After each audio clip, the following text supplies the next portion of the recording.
I have lost 20 kilograms before, and also I have gained all this weight back twice. Hi guys, welcome to my channel. My name is Laili. So today I finally gonna talk about my weight loss journey, since a lot of people has been asking, whether it be someone online or people who I know personally.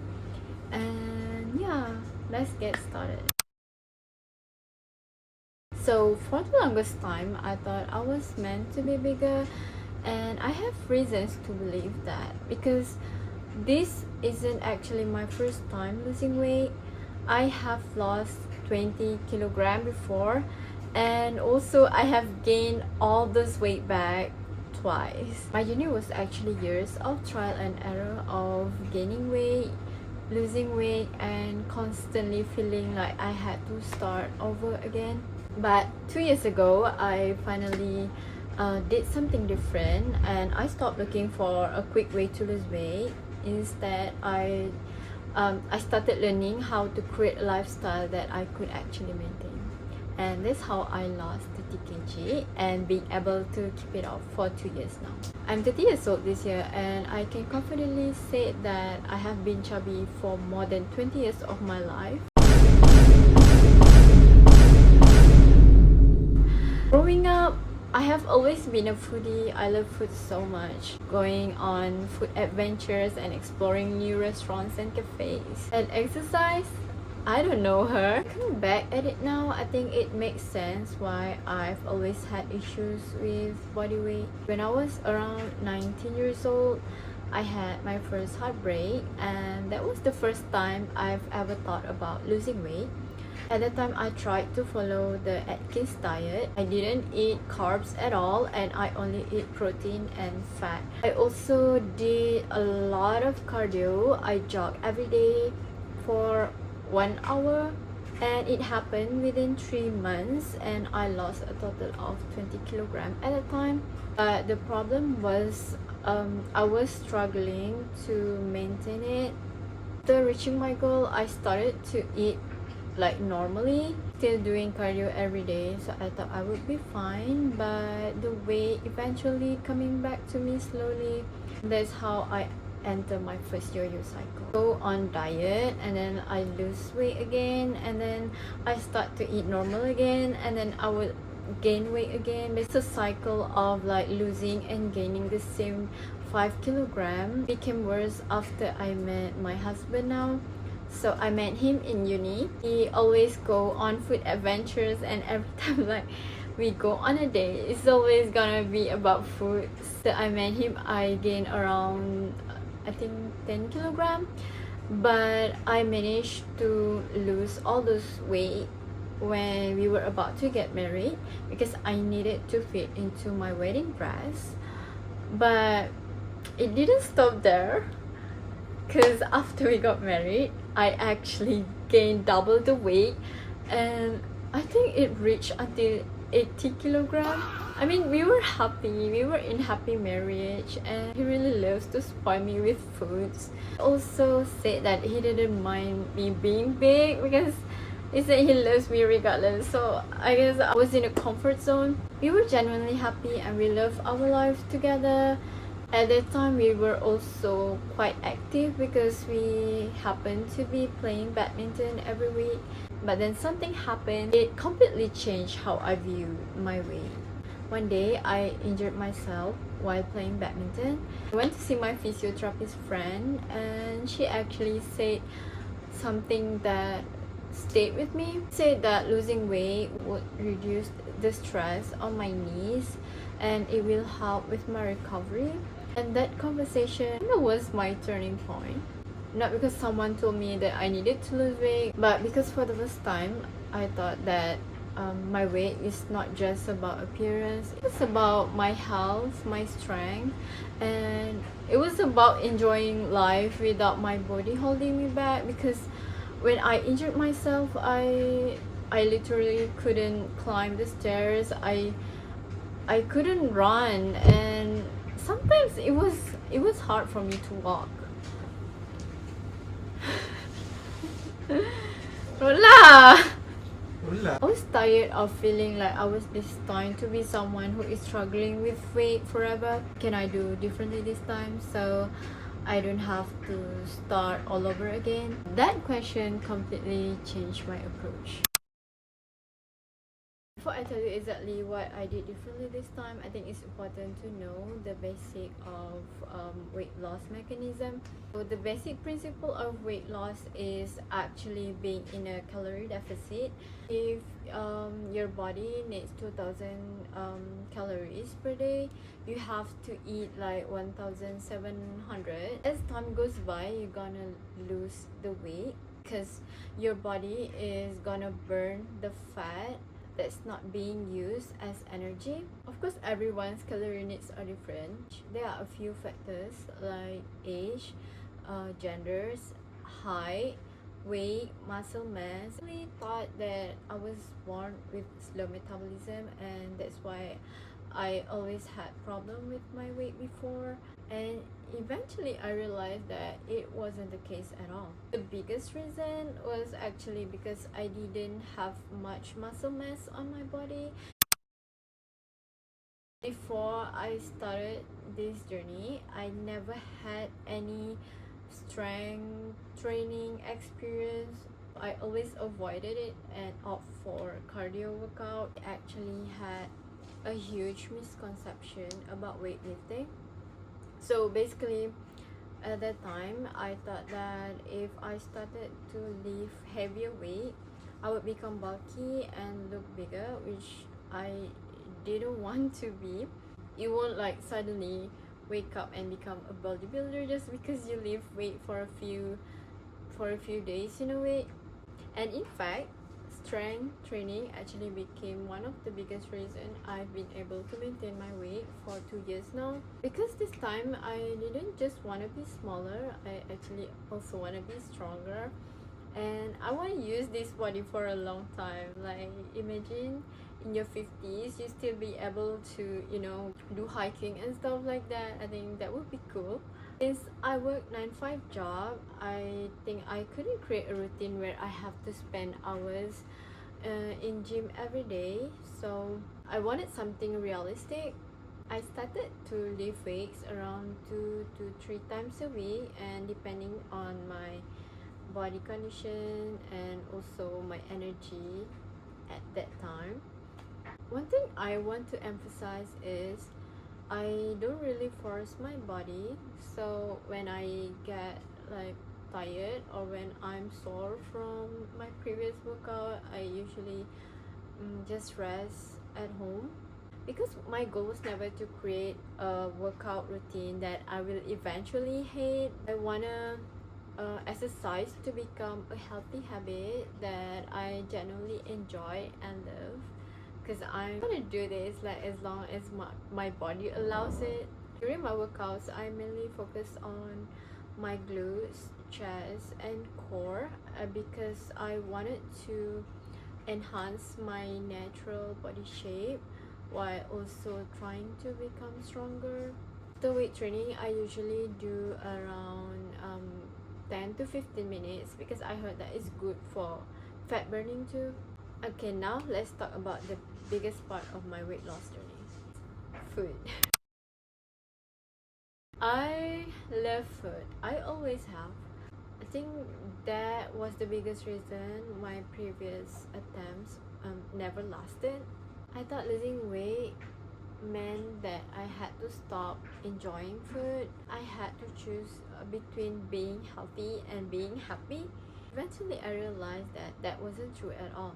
The goal was never to remove good foods from me. The goal was to learn how to love food while still taking care of my body. Like I mentioned earlier, we need to be in calorie deficit in order to lose weight. But is it realistic to count every single calorie for the rest of your life? Like every single meal, every drink, and even snack? For me, personally, the answer is no. I never micromanage my calorie intake. Like I didn't weigh every single ingredients.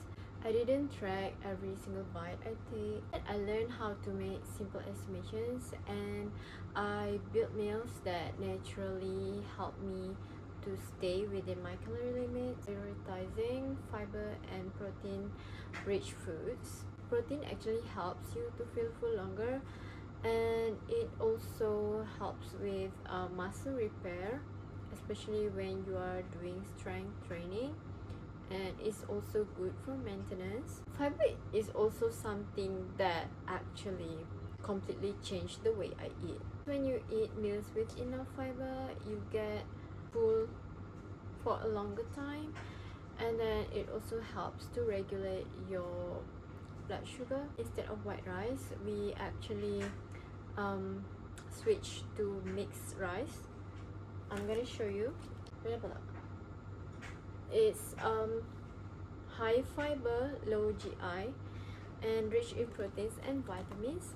There are 3 people in this house, and we only buy this twice a month, which is crazy because it looks small, but when you eat this, you feel full much faster than when you eat rice, white rice. When you eat white rice, sometimes no matter how much you eat, you don't feel full. But with this one, I believe like just 1 scoop is enough to make you like super full. So yeah, I really love this one. And also compared to like regular brown rice, this one tastes much better because I personally I don't really like brown rice because of the taste. Another thing is we also substitute regular white sugar with this 0 calorie sweetener from monk fruit. There's a lot of like sweetener, like 0 calorie sweetener, like stevia, sucralose, maltitol and stuff, but I heard that this is the most similar tasting to sugar. Yeah, that's why I love using this one. A bit expensive, but I think it's worth it because it can last for like 2 to 3 weeks, because we also don't use it a lot actually, only when I suddenly crave something sweet. But yeah, it doesn't happen that often. If you really love white rice, you can eat white rice, but you have to take it with fiber rich foods because it can help to reduce the absorption of glucose, so there's a less risk for blood sugar spike. Palm oil with olive oil, but we use the spray bottle because it is easier to control the amount of oil we're using. I mean, recently we don't really deep fry our food. Mostly we just use air fryer and we just spray chicken or anything we want to fry with air fryer using olive oil spray, and then that will do the job the same as deep frying food. Also, like another thing is in order for us to stay within our calorie limit, we try to eat twice big meals per day. So the first one is we're gonna eat with rice, like any protein with rice, chicken with rice, or I don't know, fish. Another big meal is usually gonna be something like pizza or burgers or wrap, kebab, or anything with high proteins. So with doing that, we can do like estimation with our calories. We are making sure that each big meal is gonna be under like 600 calories. A total like, I don't know, maybe 1100 and 1500. So after that, we can estimate like how much calories left we have. With the remaining calories of the day, we usually get to snack on something, and we actually do snack a lot. Like we have a stash of snacks on our office table. This is actually one of my favorite snacks that I have. A whole grain rice puff, and this is actually good because it's baked, it's not fried, and then it's obviously it's high in fiber, and that's why I love it. So it won't actually spike my blood sugar. So it is like this. This is cheese flavored. It won't taste so good. And the calories per serving is only 102 kilocalories, which means I can eat like 1/5 of this whole. Usually I can eat like, I don't know, 10 pieces of this, and usually I get full already. Like, I don't feel the need to finish the whole packaging compared to before. I used to be so bad at self-control. I usually gonna have to finish a whole bag of chips, but right now if someone offer me like, do you want chip, I can just take like one chip and yeah, thank you. It's so easy to control myself right now, because like with our big meal we actually stay full for much longer than before. We're gonna be good for like a whole 6 hours without, you know, feeling hungry. Actually, the easiest thing to do if you want to lose weight is actually prepare your own meal, because only you know like how much oil you're using, how much sugar you're putting in your food.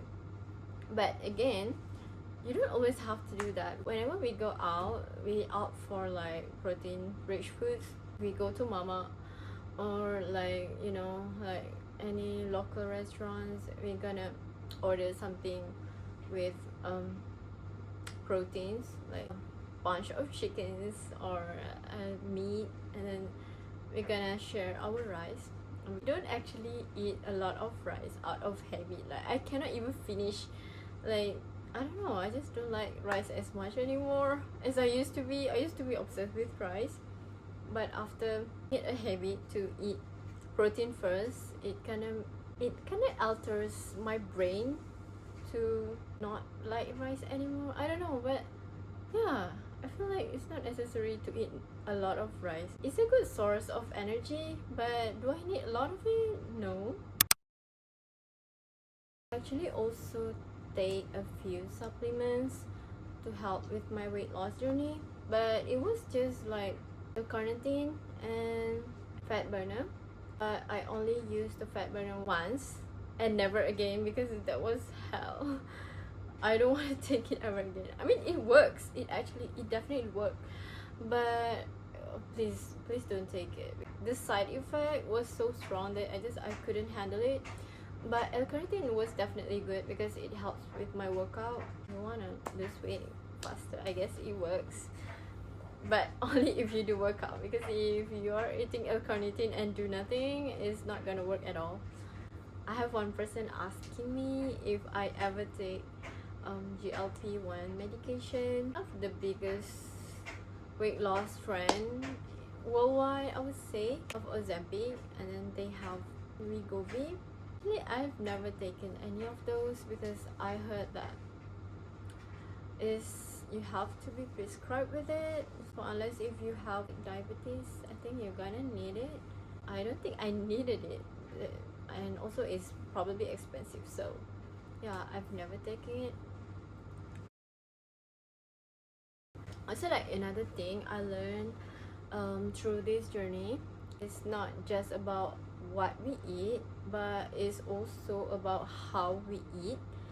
One simple habit that helped me a lot was actually trying to eat more slowly.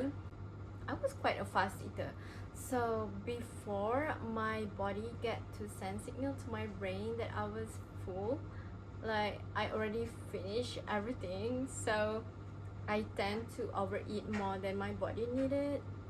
Another interesting thing that I learned is that our body actually produces hormones that can help regulate hunger and fullness, and I think one of them is GLP-1. Amount of it that is produced by our body is not as much as the GLP-1 medications. There are certain lifestyle or habits that can help to support our body's natural fullness signals, and one of them is, like I said earlier, it's about eating slower, also having enough protein on our diet, staying enough fiber, and also staying physically active. These are all the exact same things that help me a lot with my weight loss journey. There's a lot more that we can talk about when it comes to GLP-1, blood sugar, insulin, basically everything that have to do with hunger signals or cravings. If you guys are interested, maybe I can make a separate video about this. I was able to maintain this body for almost 2 years is definitely because I don't feel like I'm on a diet or like I'm being punished. I would say that I am much happier now than ever. I feel much stronger, healthier, and what do these kids call it these days? Snatch. Sure, you can tell from my other videos that I love fashion and I love wearing cute clothing. So the biggest challenge for me in the past was trying to fit into certain sizes, but I don't really have a problem with it right now, so I can experiment with a lot more styles. See, the biggest change is not just physical but also the way I'm becoming more confident. I used to have a pretty bad body image issues in the past. A lot of times where I didn't want to be on camera at all. That's why I don't really have much photos of me when I was bigger. And the fact that I'm sitting here in front of you telling about my stories, a version of me from last year could never. Because I thought I was just someone who was meant to struggle with weight for the rest of her life. I realized I wasn't broken. I just never learned to create a lifestyle that could support me. My previous attempts taught me how to lose weight, but this one helped me to keep it off. That is the biggest lesson I want people to take from this video, because the best transformation is not about you being someone completely different, but it's about you being healthier, stronger, and be the most confident self. I think that's all from me. Thank you so much for watching. If you have any question related to weight loss or workout, ask on the comment section. I'll try to answer them one by one. And maybe I might even do a Q&A session later. I hope that my story can remind you that a sustainable change is possible. Bye!